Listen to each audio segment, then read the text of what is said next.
Hi all. Tomato egg curry ఎంతమందికి ఇష్టమో comment చేయండి. నాదైతే చాలా ఫేవరెట్. ఇది చాలా సింపుల్ ప్రాసెస్లో ఎలా చేయాలో చూపించేస్తాను. ముందుగా ప్యాన్ పెట్టేసుకొని పోపు గింజలు వేసుకొని చిన్నగా కట్ చేసుకున్న ఒక ఆనియన్, అలాగే పసుపు, అల్లం వెల్లుల్లి పేస్ట్ వేసి మంచిగా కుక్ చేసేసుకోండి. ఆ తర్వాత చిన్నగా కట్ చేసుకున్న టొమాటోస్ కూడా వేసి కుక్ చేయండి. దీన్ని మూత పెట్టి ఉప్పేసి ఉడికించండి. ఫాస్ట్గా కుక్ అవుతుంది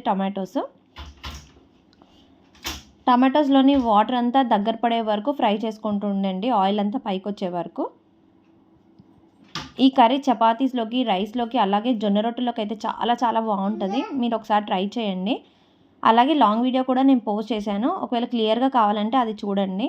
ఇలా మీకు ఎగ్స్ ఎన్ని కావాలో అన్ని ఎగ్స్ కొట్టి పోసేసుకోండి. దాంట్లో బీట్ చేయకండి, ఎగ్ స్మెల్ వస్తుంది.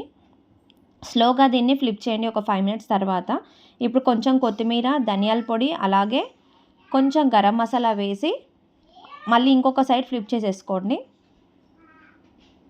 లాస్ట్కి ఒక 2 మినిట్స్ పాటు సిమ్లో ఉంచేసి ఫ్లేమ్ ఆఫ్ చేసుకోండి. చాలా సింపుల్గా ఈజీగా చేసేసుకోండి.